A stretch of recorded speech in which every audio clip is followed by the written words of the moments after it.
ಜಲ್ಲಿಕಟ್ಟಿಗೆ ಕೇಂದ್ರ ಅನುಮತಿ ಸಿಕ್ಕಿರುವ ಬೆನ್ನಲ್ಲೇ ಕರ್ನಾಟಕದಲ್ಲಿ ಕಂಬಳದ ಕಿಚ್ಚು ಹೊತ್ಕೊಂಡಿದೆ. ಸಾಮಾಜಿಕ ಜಾಲತಾಣಗಳಲ್ಲಿಯೂ ಕಂಬಳ ಪರ ಅಭಿಯಾನ ಆರಂಭವಾಗಿತ್ತು. ಈಗ ಹೋರಾಟಗಾರರು ಬೀದಿಗಿಳಿದಿದ್ದು ಫ್ರೀಡಂ ಪಾರ್ಕ್ನಲ್ಲಿ ನೂರಾರು ಜನರು ಪ್ರತಿಭಟನೆ ಮಾಡಿದರು. ಜಲ್ಲಿಕಟ್ಟಿಗೆ ಅನುಮತಿ ಬೆನ್ನಲ್ಲೇ ಕಂಬಳಕ್ಕೆ ಹೋರಾಟ. ಕಂಬಳ ಕಾಪಾಡಿ ಅಭಿಯಾನಕ್ಕೆ ಭಾರಿ ಬೆಂಬಲ. ಎಸ್, ತಮಿಳುನಾಡಿನಲ್ಲಿ ಜಲ್ಲಿಕಟ್ಟು ಆಚರಣೆಗೆ ಅನುಮತಿ ಸಿಕ್ಕ ಬೆನ್ನಲ್ಲೇ ರಾಜ್ಯದಲ್ಲಿ ಕಂಬಳದ ಮೇಲಿನ ನಿಷೇಧ ರದ್ದುಗೊಳಿಸಲು ಒತ್ತಾಯ ಹೆಚ್ಚಾಗ್ತಿದೆ. ಕಂಬಳ ಕಾಪಾಡಿ ಶೀರ್ಷಿಕೆಯಡಿ ಸುವರ್ಣ ನ್ಯೂಸ್ ಮಾಡಿದ ಅಭಿಯಾನಕ್ಕೆ ಭಾರಿ ಬೆಂಬಲ ವ್ಯಕ್ತವಾಗಿದೆ. ಇಂದು ನೂರಾರು ಯುವಕರು ಫ್ರೀಡಂ ಪಾರ್ಕ್ನಲ್ಲಿ ಸೇರಿ ಧರಣಿ ನಡೆಸಿ ಕಂಬಳಕ್ಕೂ ಅನುಮತಿ ನೀಡುವಂತೆ ಘೋಷಣೆ ಕೂಗಿದ್ರು.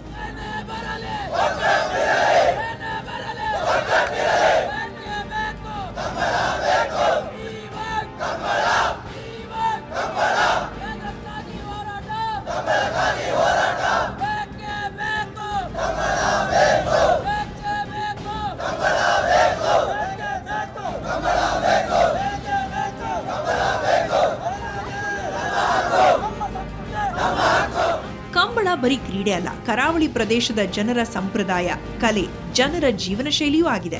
ಹೀಗಾಗಿ ನಮ್ಮ ಸಂಸ್ಕೃತಿಯ ಆಚರಣೆಗೆ ಅನುವು ಮಾಡಿಕೊಡುವಂತೆ ಹೋರಾಟಗಾರರು ಒತ್ತಾಯಿಸಿದ್ದಾರೆ.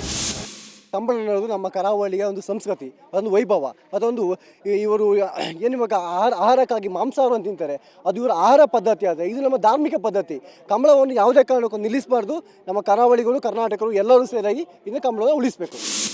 ಇನ್ನು ಕನ್ನಡ ಪರ ಹೋರಾಟಗಾರ ವಾಟಾಳ್ ನಾಗರಾಜ್ ಕೂಡ ಪ್ರತಿಭಟನೆಗೆ ಸಾಥ್ ನೀಡಿದ್ದಾರೆ. ಕಂಬಳಕ್ಕೂ ಸುಪ್ರೀಂ ಕೋರ್ಟ್ ಸುಗ್ರೀವಾಜ್ಞೆ ಹೊರಡಿಸಬೇಕು ಎಂದು ಒತ್ತಾಯಿಸಿ ಇದೇ ತಿಂಗಳು ರಾಜಭವನಕ್ಕೆ ಮುತ್ತಿಗೆ ಹಾಕುತ್ತೇವೆ ಎಂದರು. ಕಂಬಳ ನಡೀಲೇಬೇಕು, ಕಂಬಳಕ್ಕೆ ಅವಕಾಶ ಕೊಡಲೇಬೇಕು. ಇಲ್ಲ ಅಂತಂದ್ರೆ ಕೇಂದ್ರದ ಧೋರಣೆಯನ್ನ ವಿರೋಧಿಸಿ, ಮಲತಾಯಿ ಧೋರಣೆ ವಿರೋಧಿಸಿ ರಾಜಭವನದ ಮುಂದೆ ಕನ್ನಡ ಒಕ್ಕೂಟ 25ನೇ ತಾರೀಕು ಬೆಳಗ್ಗೆ ರಾಜಭವನ ಮುತ್ತಿಗೆ. ಇನ್ನು ಈ ಬಗ್ಗೆ ಮಾತನಾಡಿರುವ ಮಾಜಿ ಸಿಎಂ ಕುಮಾರಸ್ವಾಮಿ, ತಮಿಳುನಾಡಿನಂತೆ ರಾಜ್ಯದಲ್ಲಿ ಒಗ್ಗಟ್ಟಿಲ್ಲ ಅಂತ ಬೇಸರ ವ್ಯಕ್ತಪಡಿಸಿದರು.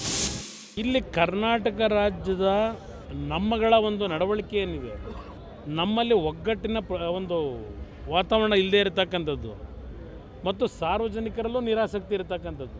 ಜಲ್ಲಿಕಟ್ಟಿಗೆ ಪರ್ಮಿಷನ್ ಕೊಡ್ತಾರೆ ತಮಿಳುನಾಡಿನ ಒಂದು ಒತ್ತಡಕ್ಕೆ, ಅದೇ ಕಂಬಳದ ಬಗ್ಗೆ ತೀರ್ಮಾನ ತೆಗೆದುಕೊಳ್ಳಲಿಲ್ಲ. ಒಟ್ನಲ್ಲಿ ಜಲ್ಲಿಕಟ್ಟು ವಿಚಾರವಾಗಿ ತಮಿಳುನಾಡು ಒಗ್ಗಟ್ಟು ಪ್ರದರ್ಶಿಸಿದ ರೀತಿಯಲ್ಲೇ ಕನ್ನಡಿಗರು ಕಂಬಳದ ಪರ ಒಗ್ಗಟ್ಟು ಪ್ರದರ್ಶಿಸಬೇಕಾಗಿದೆ. ಕೇಂದ್ರ ಸರ್ಕಾರ ಜಲ್ಲಿಕಟ್ಟು ಬಿಕ್ಕಟ್ಟು ಪರಿಹರಿಸುವಲ್ಲಿ ತೋರಿದ ಆಸಕ್ತಿಯನ್ನು ಕಂಬಳದ ಮೇಲಿನ ನಿಷೇಧ ತೆರವಿಗೂ ತೋರಿಸುತ್ತಾ ಅನ್ನೋದನ್ನ ಕಾದು ನೋಡಬೇಕಿದೆ. ಬೆಂಗಳೂರಿನಿಂದ ಕ್ಯಾಮರಾ ಪರ್ಸನ್ ಅಂಜನ್ ಜೊತೆ ಮುತ್ತಪ್ಪ ಲಮಾಣಿ, ಸುವರ್ಣ ನ್ಯೂಸ್.